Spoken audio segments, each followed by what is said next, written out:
Hello and welcome back to Biodiversity Impact, a podcast exploring the journeys of scientists, sustainability experts, entrepreneurs, creators, and others who are working towards a more nature-positive future for people, planet, and profit. I'm your host, Fez, and today I'm back in the podcast studio.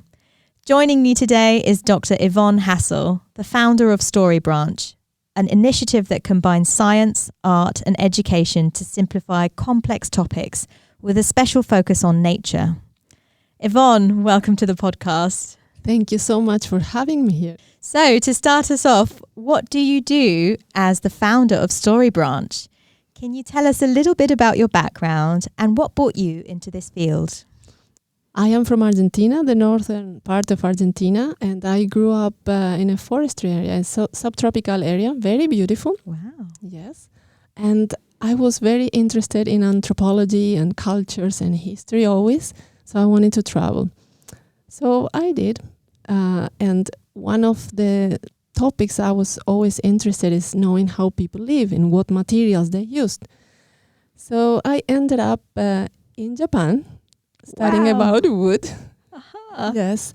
And I recognize or discover how wonderful a material it is and also how wonderful trees are for all of us. Mm-hmm. And I joined vernacular knowledge, like ancient knowledge from different civilizations, and always try to combine that, understand how things were used and why, and try to modernize them. I wanted to make the systems modern so that the knowledge can be used.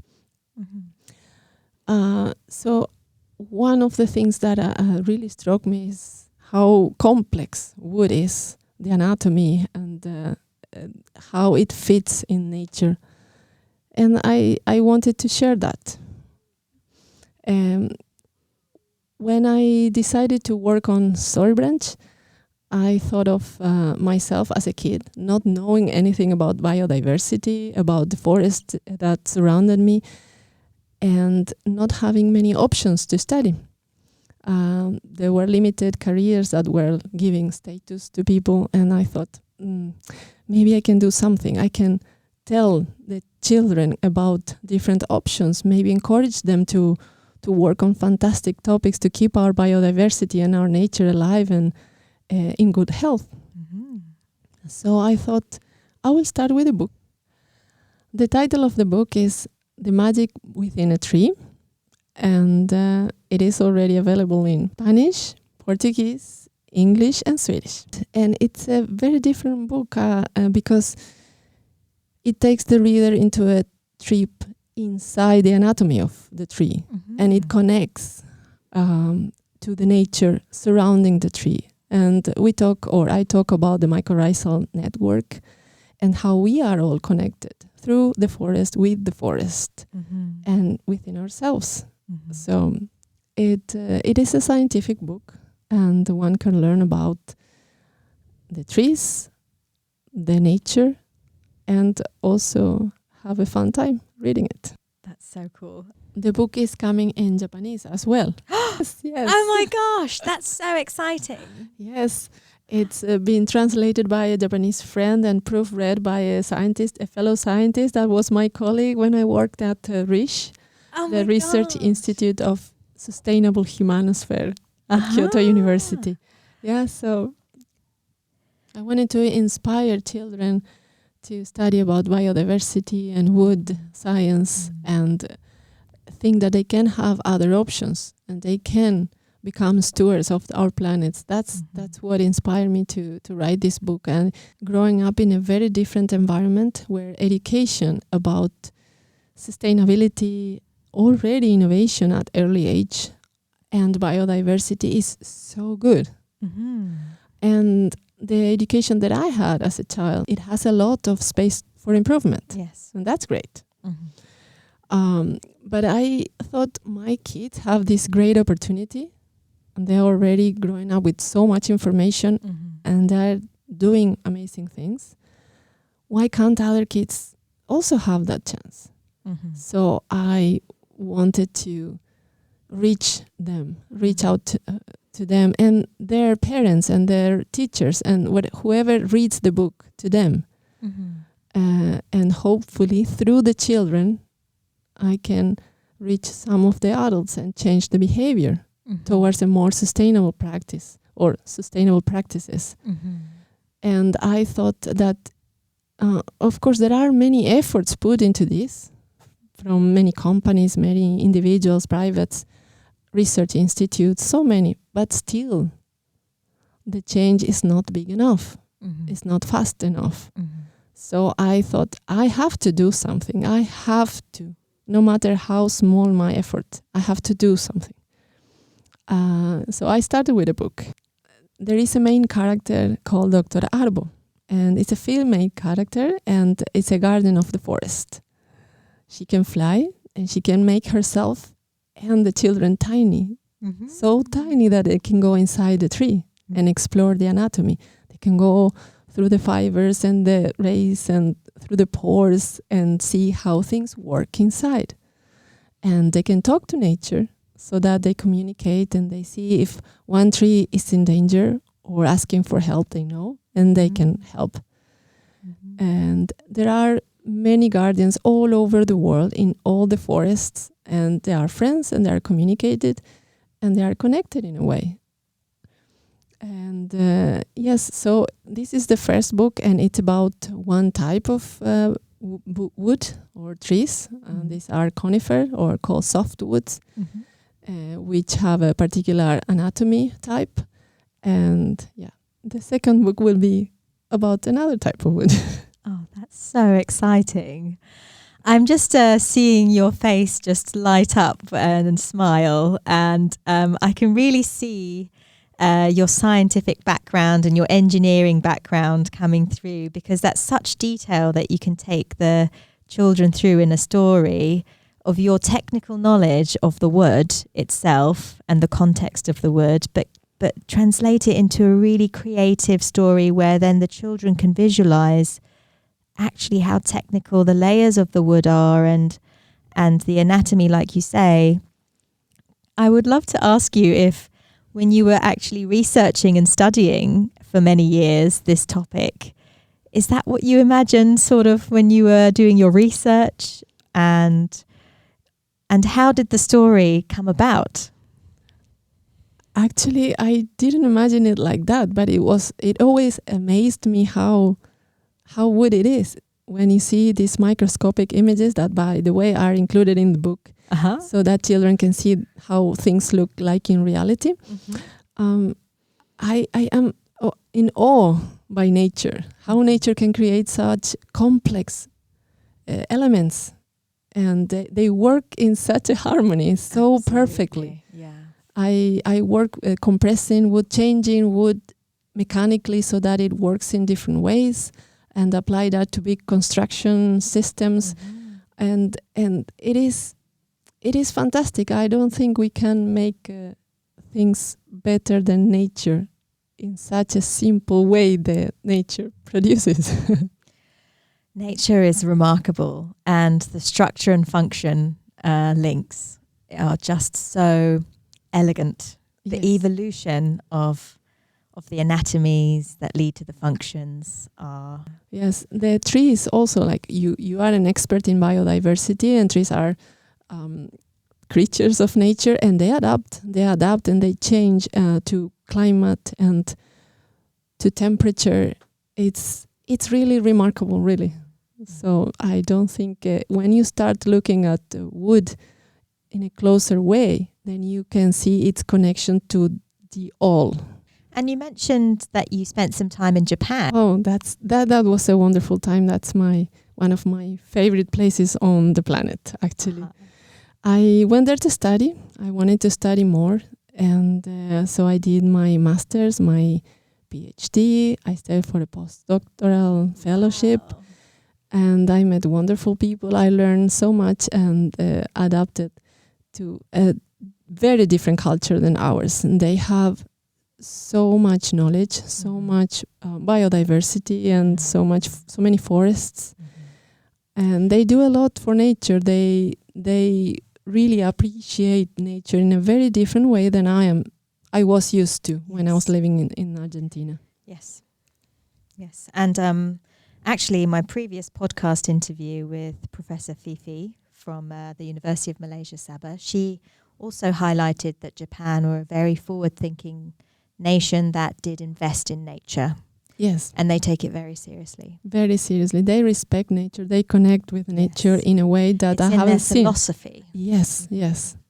The Buddhists, the Shintoists, they are connected with nature in a very deep way. And do you think your time in Japan also influenced your desire to communicate the magic of the trees through storytelling, through children's books? Certainly, I learned so much. I kept my ears reading about the history of Japan and read books and walk in nature. And I talk with scientists and people and learn how they communicate and love. Of course, I am not a Japanese person, but I was always trying to learn more and listening to them, and it changed my way of communicating with nature, to understand nature, to communicate with people, the way I eat, the way I enjoy a walk in a park or enjoy my time. It changed me completely. Wow, that's so beautiful. But I remember when I visited that it felt like there was much more intentionality behind and mindfulness behind actions and a bit more extra thought behind even just daily life. Mindfulness is the right word to put it. Mindfulness. Yeah. And it might sound weird, but it all adds up and makes you feel so much more connected to each other also. They, like you said, you mentioned trains, and I remember if you're in a train in Japan, you put your cell phone on silent because you don't want to disturb others. And then you are not disturbed also. You want to rest after a long day of work, and you can do that in the train. You talk very slow, so you respect others. So, and everything is like that, thinking that you are not alone, that you are connected with others. Yes. So your actions will impact other people and the nature. So Ivón, working as the founder of StoryBranch can be both inspiring and demanding. What is it that keeps you motivated in this space? Well, just doing what I do, just transmitting the knowledge that I gained through the years, it's something that keeps me motivated. But looking at the kids, if the kids get the book and they are learning to respect nature, that makes me feel so happy. For example, just by talking about biodiversity, teaching my own children respect for nature, recognizing species, whatever little I have, I try to transfer to them, and the way they take in things, it's so amazing. The way they respect and the way they talk about nature, it's just mind-blowing. And for example, now there is this school in Mexico, a small school that have children from 4 to 9 years old, and they were interested in my book, so we were talking a lot about it, and they are using it now with some of my ideas or the ideas of StoryBranch to include biodiversity and knowledge, ancestral knowledge from the natives into their curriculum. And they are very happy with it, and they keep sending me photos and text, and that makes me so happy and inspire me to add more and do more and think of other ways to contribute with them, and thinking ways to contribute with other communities as well. So it's wonderful. Yeah, that must be such a wonderful feeling to get photos and letters and feedback. So you've started with sending your book and StoryBranch resources to Mexico. Are there any other places that are on your radar that you want to send your resources to? Yes, I would like the whole world to to have it and use it, and that's why there's so many languages. But I'm talking with people in Paraguay, in Argentina, and that's the start. I started this a year and a half ago with the idea of the book, so I think it's going really great. Yeah, and it's just been a year and a half. That's amazing. As an entrepreneur, it can be quite difficult to stay motivated in this space. What are the challenges? Well, there are many challenges. Finding people to work together with us or listening to the idea, especially when it's something social, when one is a social entrepreneur. There is no when there is no clear return in profit, then things become a little bit more difficult to get funding or investment. Absolutely. Yeah, but if I talk about particularly a book, then the distribution or the marketing of the book, that's something that takes a lot of time. So one needs to make a lot of contacts and networking and reach out to people. And it's just time consuming. Yeah. Of course, no journey is without its obstacles. What are some of the key challenges you've faced in your work so far, Ivón? Well, key challenges, yes. There are many. One is funding, of course. There are opportunities, but it's difficult to get opportunities if you don't have a company, renowned company, or you are not part of a known group. If there is funding, then the competition is really hard. Another big challenge is working on education in sustainability or innovation in places so rich in biodiversity and nature, but where the basic needs are not yet covered. Okay. So the funding goes to those topics more than for education sometimes. Okay.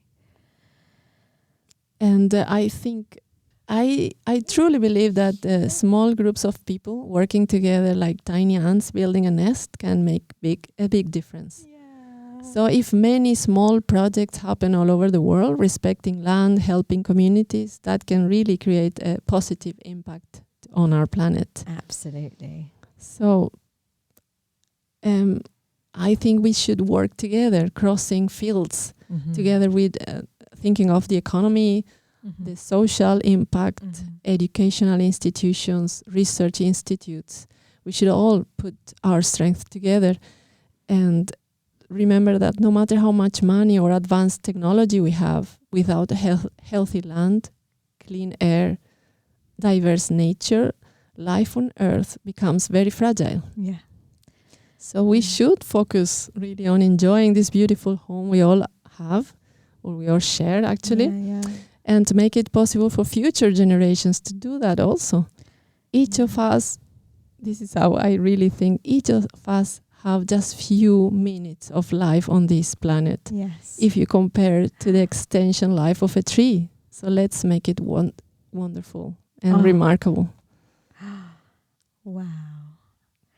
And as you say, and how we get there is through education, educating the children and making sure that people, starting from children, the next generation are connected to nature and we understand that we're part of it and so we might have a positive impact on our environment and live sustainably and pass it on to the next generation. Looking ahead, what are your thoughts on the future of StoryBranch and creating educational materials for all audiences, and what gives you hope and what should we all be paying attention to? It gives me hope to know that some children are already using the book. Yes. That to see how my children act so different than I did when I was a child. So that tells me you can change. Children can learn so much more than we expect. They are so much more clever than we think. If you think that having a microscopic image on a book for children is too much, no. They love it. They understand. They link things together. And their brains are sponges for information. Precisely. So I started from ground zero when I was a kid, but my kids are starting from ground 100. And I want that from all the kids, if possible. Then we can all create a wonderful planet. Oh, that's such a fantastic hope for the future, Ivón. Thank you. I think we should pay attention to those projects that are really linking engineering, science, and the society. I think we should care and use, for example, now there is AI all over is AI. That's a tool, a wonderful tool. Absolutely. But never forget about people, because we are part of this world. Without people, there is nothing, no matter how much money really you have or technology. Like I said before, the planet will not be sustainable. Yeah. So focus on the people. And that's exactly what you're doing. Ivón, thank you so much for coming onto the Biodiversity Impact podcast today. Thank you so much for having me here. It was really wonderful. And thank you for everything that you do to educate the children. Thank you so much for doing what you do also. Thanks so much for tuning in to the Biodiversity Impact podcast. I really hope you found today's conversation with Ivón interesting, inspiring, and insightful. Thanks again for listening, and I'll catch you in the next one.